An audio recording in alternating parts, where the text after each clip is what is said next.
Jendorf, the writer, received a divine message and was blessed with 2 daughters. The youngest, Loria, is a stunning girl with blonde hair and a beautiful figure. The eldest daughter, Julia, is also very attractive. Loria's beauty was so captivating that she received letters from all over the empire, praising her as a gift from God. Julia was loved by everyone and envied by only a few hidden enemies. However, there was trouble brewing within their household. Accusations and screams filled the air, as Julia couldn't understand how her younger sister, Loria, could be so cruel to her by stealing her fiancé, Victor. Loria responded with a satisfied smile, warning Julia to be more careful with her lover. Julia tried to oppose her, but Loria remained firm, claiming that she couldn't satisfy Victor, which is why he turned to her. Loria even showed her a hickey on her neck as proof. Infuriated by this insolence, Julia couldn't contain her anger and attempted to hit her sister. Just then, Victor burst into the room and intervened, telling Julia to stop. He stood behind Loria, gently hugging her shoulders, and defended her actions. Julia tried to explain herself to Victor, but he refused to listen and told her to stop talking. He continued to embrace Loria, even though she was his sister's fiancée. Loria declared that she would tell Victor everything, and he agreed to listen. Julia was left confused and didn't understand what her sister was up to. She instructs him to be honest. As he tries to approach her, Victor interrupts and warns Julia that if she makes any advances towards her, he won't be able to control himself. Victor's words catch Julia off guard, and she shows her sister a mocking smile. Julia starts to gasp for air, feeling a sense of panic and desperation. She reaches for the table where the family photo hangs, struggling to catch her breath.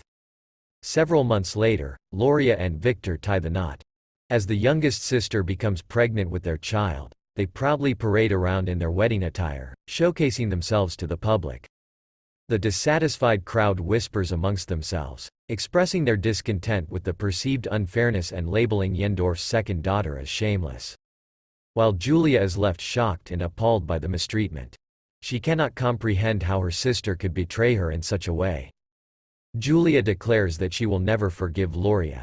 Just then, Julia is called over by her father, appearing disheartened and sorrowful. He takes her hand, and despite his own guilt, he has no defense as a father.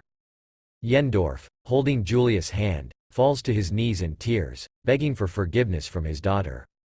Julia reassures her father that she is okay and that he doesn't need to apologize. She helps him up from his knees and extends her hand to him, signaling unity in front of the onlookers. However, another scandal erupts within the household. Loria shouts at her father for leaving the entire inheritance to Julia alone. She believes that Julia and their father had planned this all along. Julia intervenes, questioning how her sister can speak to their father in such a disrespectful manner. Jendorf explains that he made this decision a long time ago. Jendorf declares that from that day forward, Loria will never step foot in her house again. He firmly states that he stands by Julia's side, and everything is in her favor. As usual, she turns her back on her sister and father, claiming that she wants to see how they manage to live alone. Julia yells at Loria to stop, and when Loria finally does, she turns to Julia and suggests that they drop the formalities since they are now strangers. And Loria promises to tell her one last thing before she and the man finish their business. The Baron and her will soon be ruined. But she can't believe what is happening. The father comforts her by placing his hand on her shoulder and calling her by name. Julia insists that her father shouldn't do this to her, but he reassures her that he is fine. Julia insists that she can't just leave like that, and she plans to talk to Loria about it. Jendorf assures his daughter that everything is fine, but she tells him not to worry because nothing will happen. She walks out into the dark night. Julia's transportation heads towards an unknown destination. She ponders about what is happening and wonders when it all started. She wonders if things would have been different if he had cared more about Loria when the divine message arrived. Lost in her thoughts, Julia notices a red stoned earring on the carriage floor. Without realizing whose it is, she bends down to pick it up. At that moment, something happens with the cart, and the driver shouts about the wheel. The horse becomes extremely agitated, and amidst the rain and thunder, the cart falls off a massive cliff. As the cart plummets to the ground, Julia wonders why this is happening and questions if she is destined to die like this. She believes she did nothing wrong, as there are others who have made countless mistakes, and she cannot accept dying in such a manner. When Julia sees a beautiful flower amidst the terrible screams of pain, she reaches out and pleads to God for revenge. In her last breath, she mentions something about her father. To her surprise, the flower transforms into a young man who reassures her that she did nothing wrong. Calling her by her full name, the young man with white hair offers Julia a unique opportunity. Later, we discover why her sister, Loria, despised her so much. Their father always favored Julia, causing resentment. Loria's fake smile infuriated her, leading her to remove her sister's mask. However, after 8 years, Julia's mask remained intact. Loria decided to take drastic measures. Julia warned her sister about the danger, but Loria had a sword in hand. Julia questioned her sister's comfort and suggested removing her mask. Julia didn't understand, but Loria was determined. With a sword in hand, she ordered her sister to stop pretending to be the older one. Loria tried to reason with her, but with a crazed smile, she planned to use the sword to get rid of her. Sweating and confused, Julia found herself in a nightmare. A mysterious stranger beside her asked if she was having a nightmare. Julia, still bewildered, asked who he was. The stranger assured her that he was here to help and that she shouldn't worry. Julia couldn't comprehend the situation, but when she looked around, she realized she was in outer space. She began to wonder if she was dead. He introduces himself as a dwarf and suggests to Julia that they skip the formalities. Julia looks at him with surprise and notices his pale complexion. However, Anne interrupts and asks Julia what she desires. Anne offers to reincarnate her, send her back to any year of her life, or even transform her into a completely different person. Julia, taken aback, asks if it is truly possible. The dwarf affirms that it is indeed possible, as he possesses the ability to grant any wish. He recalls that those who possess healing powers are often regarded as godlike, but he is a different being. The dwarf is known for his cold heart, unlike the common god that everyone knows. However, he can sometimes be even more merciful than God himself and kinder than all men. Julia refers to him as the devil, which he acknowledges as a name some people use for him. Nevertheless, he prefers to be called dwarf and gently touches her chin, urging her to express her desires. He assures her that he will fulfill any wish, even if it involves seeking revenge. Surprisingly, Julia remembers her sister and contemplates seeking revenge against those who have caused her pain. Despite her sister's wrongdoings, Julia had tried to forgive her. However, something hurtful was said, and she cannot bring herself to forgive her sister anymore. Julia asks Enon to assist her in seeking revenge against those who have caused her suffering. The dwarf embraces Julia, pulling her close, and promises that all her wishes will come true. As he kisses her forehead, he assures her that her dreams will be fulfilled. Suddenly, Julia hears Enon confess his love for her and asks how long she will be his one and only.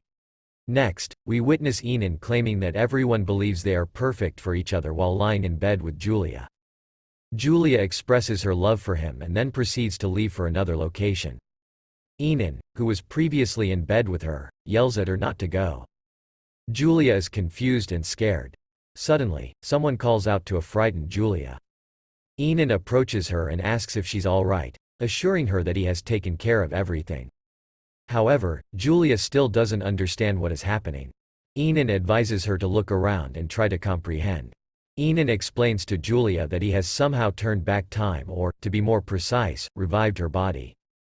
Julia, now aware of this phenomenon, wonders if such a thing is truly possible. As she gazes at Enon, she realizes the truth and starts to believe that the devil exists. Enon, with a satisfied expression, asks her if she desires something else, to which Julia reluctantly says yes. She feels a mix of surprise and fear. Enon informs her that she can wish for anything, but Julia contemplates asking for the memories of their time together in bed. Julia anxiously asks if there is a limit to the number of wishes and if they have to pay for them, to which the cheerful devil responds with a no. Suddenly, Julia feels uneasy. She questions what is happening at this moment. It is windy, whereas when she was dying, it was quite hot. She believes that something is not right. She turns to Enon, who asks if she remembers the wish she desires. Enon appears very pleased, but Julia clarifies that this is not the reason she called him. Julia asks Enon how long it has been since she died, to which Enon replies approximately a year and a half ago. Julia realizes that she is dead and returning after such a long time could pose a significant problem. She doesn't know what to do. Enon realizes that Julia hasn't even considered asking him for help. He is clueless about what she is referring to, but he keeps insisting that he has already promised to help her. He reminds her that he had told her he would do anything, so why not ask for his help? Julia responds by saying that it's not enough that Enon has brought her back to life. She wonders why the devil himself is helping her, and at that moment, Enon approaches Julia and touches his forehead with her, telling her that she worries too much. Julia jumps back in surprise and asks him what he's doing, but he doesn't bother to tell her that she looks cute. Enon assures Julia that he has already taken care of what's troubling her and asks if there's anything else he needs to do, looking directly into her eyes. Who expresses her desire to meet her father. However, Enon tells her that it's not allowed. Julia is deeply disappointed because she loved her father very much. She starts talking about him, mentioning that he cared more about his reputation than he did about himself, and she realizes that he should have cared more. She becomes very sad and starts crying. Julia asks Enon why she can't see her beloved father and expresses her longing to see him. Enon doesn't give her a satisfying answer. So Julia asks if she can at least see her father from a distance. Enon agrees, but specifies that she can only look at him and not talk to him. Julia is happy with this compromise and thanks Enon for the opportunity. She seems genuinely happy as Enon embraces her and tells her that they need to leave. A blue glow surrounds them as they step out into the night. They make their way to Idor's house. Julia is taken aback by the dilapidated appearance of the house and wonders why it has been neglected. And most importantly, where is her father? When she hears someone coughing, Julia finally sees her father, and he's standing in front of a painting of him and his daughters. His hand is on Julia, asking her for forgiveness and regretting not stopping his Julia at that life-alternating moment. Jendorf coughs again. Julia's eyes fill with tears, and she fights back the urge to cry. She says that she was perfectly healthy before, with a scream. Julia tries to run to her father, to see him again, to talk to him again, but Enon grabs her arm and reminds her not to do it. Enon tells her that he understands her current state, but they shouldn't see each other at this time. And if Julia is worried about his health, he himself will take care of it. A sobbing Julia asks Enon to promise to take care of his condition. Enon promises without hesitation. Julia stops crying, and Enon asks if she feels better now. Julia says that she does feel better, but she still has an unanswered question. Enon asks what Julia wants to ask him, but she asks why he helps her, even though she deserves to be treated like that. Enon asks why she thinks he's helping her without understanding. Julia believes that he wants her soul, touching her head. Enon says that he'll leave the task to her. Julia doesn't understand the task, and the Enon says that the task is for her to guess why he's helping her and because he wants her to be happy. Enon states that she can understand why he does what he does, but he doesn't understand how a simple girl can reason with the will of the devil himself.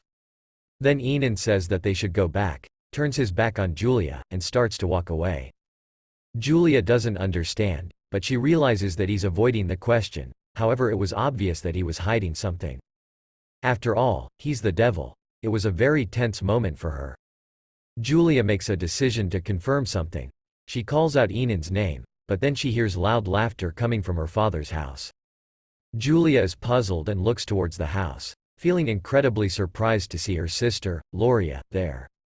Loria is engaged in a conversation with a man and asks him if he is being truthful. The man responds by saying that he doesn't give anyone more than 5 days. Loria mentions Jendorf and expresses her excitement that the beautiful farm, which belonged to their father, will finally be hers. She remarks that a lot of time has passed. Julia realizes her sister's plan. She intends to abandon their father without treatment and let him die in order to inherit his wealth. The words about Jendorf being weak greatly affect Julia's state of mind. Suddenly, Enon appears from behind and calls out Julia's name. She tells Enon that she has a wish. She wants Enon to confirm that the message from God in the past is true. Julia ponders over the situation and comes to the conclusion that she will never be able to forgive her sister, Loria. The story takes place in the Empire, a year and a half after Julia's death. It is revealed that after Julia's death, the temple remained quiet, but recently a new message from God was announced. The person loved by someone else will return to their homeland and will not be alone. The place they arrive at will be blessed forever and become a paradise. The open affection of the supreme God, Indra, towards males attracted a lot of public attention, and people were divided in their opinions.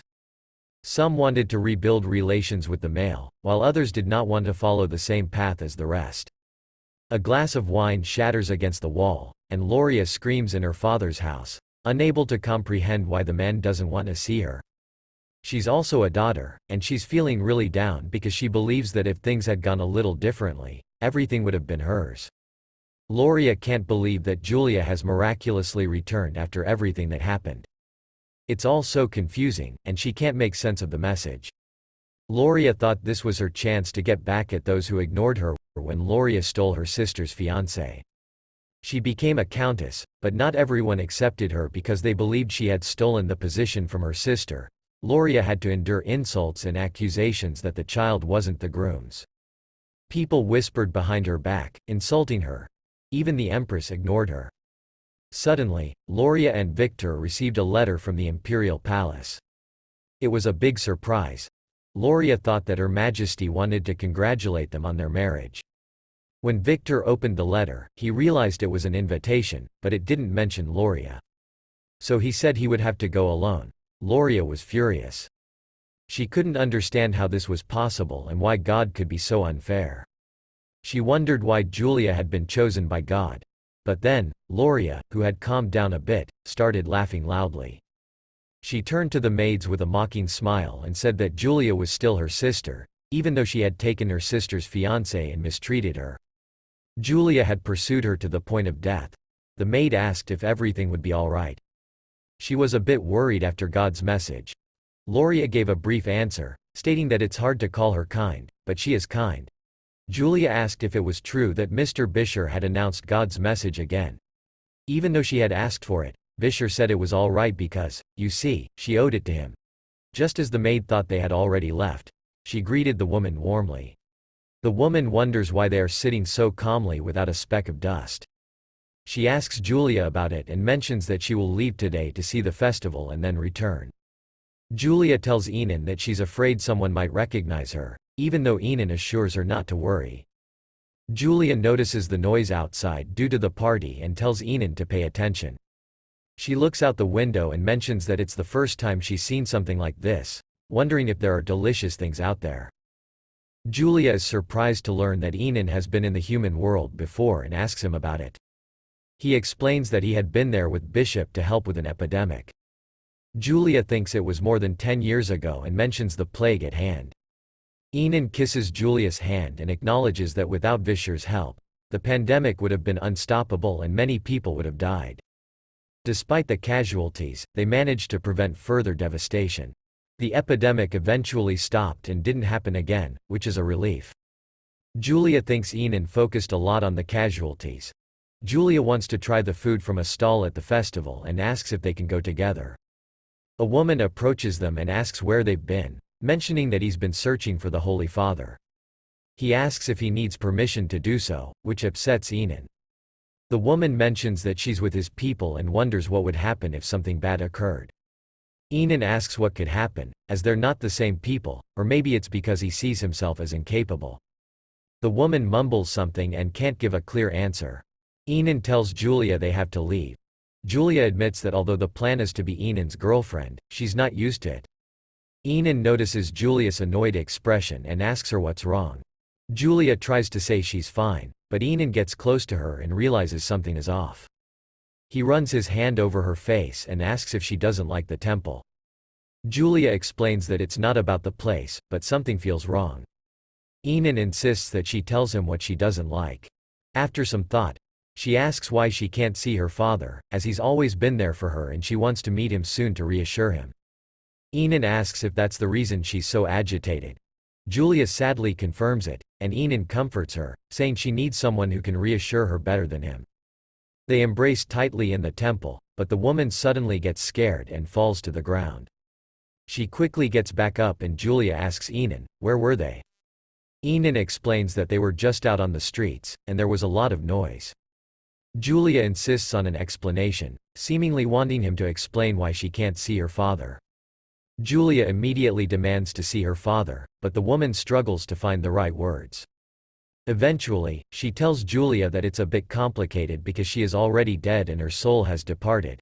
It seems that Julia needs some kind of ritual and purified holy water to come back to life. Enan, with the power of God and the will of the bishop, explains that she needs to meet Vischer in person for this. Julia is a little scared, but Enan assures her that everything will be fine because he is there for her. The old woman reveals that Enan is Vischer's brother, and Julia asks what will happen if Vischer refuses or they can't meet him. Enan gets closer to Julia and tells her not to worry, reminding her that he promised to make sure she meets her father. Julia expresses her sadness and says she can't repay him for these favors. Enan doesn't believe her and tells her that now she's right in front of him. Enan assures Julia that he will let her meet with Vischer and her father, Yendorf, and that he will help her seek revenge in any way he can. In exchange, he asks Julia to surrender herself to him. He tells her that she will belong to him if she accepts his conditions, and all she has to do is take his hand. Julia hesitates for a moment but eventually gives him her hand. Enan pulls her close, reassuring her that everything will be alright. Suddenly, a light turns on, and Julia is left wondering what is happening. Enan and Julia find themselves transported to a completely different place. Julia couldn't believe how quickly and painlessly it had happened. Enan explained that it wasn't easy to reach this point unless someone was a god. He warned her that if she had been alone, she would have been torn apart. Julia realized that without him, she would have been in danger. She felt a rush of emotions and became very scared. Just then, a handsome young man approached them. Julia was a little frightened, and he asked her if she was really that scared. It turned out that this man was Vischer, the same person she had encountered before. Julia was surprised to see him and considered him her supreme god. She had thought her supreme god would be more serious, but Vischer seemed frivolous. Julia wondered about the relationship between Vischer and his brother. She wondered if they had a bad relationship. Vischer asked his brother what the problem was, as he had done everything he had asked. Vischer hugged Julia and she told him that she wanted to see her father, but her soul had not yet been cleansed. Vischer realized what she meant and asked if she meant that they needed his blessing. Enan confirmed it, but Julia denied considering Vischer her supreme god. However, Enan silenced her and agreed with Vischer, laughing at the situation. He then asked when they had become so close. Enan told his brother to be quiet and bless them, as time was running out and he seemed nervous. Vischer kept insisting that he had everything planned. They needed a blessing, and he sarcastically mentioned that he thought his brother would introduce him to his fiancée. He approached Julia and greeted her. Suddenly, Enan touched Vischer's chest and warned him not to get too close. Vischer tells his brother that he is very closed-minded, claiming that he has already helped Enan. In response, Enan says, "Don't joke, you can't touch or get close to Julia." Vischer says that he has helped Enan here and there, and Enan doesn't waste any time asking what his brother wants from him. Julia looks at them in amazement and wonders if they are gods, but they swear like ordinary children of the town. Enan tells his brother to bless her quickly. Julia starts laughing at what she sees and tells him how beautiful he really is. He puts his hand on Julia's head and says that it is her masterpiece because he has never worked with anyone as much as with Julia. Still with his hand on Julia's head, he pronounces his full name and Julia feels empty, but she asks who blesses her. Julia sees the golden waves and feels the heat. Vischer then asks Julia if Enan said that despite her request, he would listen to her, to which Julia affirms. Vischer says the same applies to him because he and Enan will always be on Julia's side. Enan says it's too late to say that, and Julia doesn't understand why. She feels like it's déjà vu. Enan tells Julia that it's time for them to leave and asks if she wants to see her father before they go. Julia asks Enan, who tells her to let him be. Vischer tries to say something, but Enan remains firm. Vischer states that if Julia and Enan need anything, they should let him know. Then a glow appears around Julia and Enan disappear. After that, Vischer asks for forgiveness from someone. Enan and Julia sees the same yellow glow appear in the temple around them, and all the people in the temple are looking at them with their mouths open, surprised by what they see.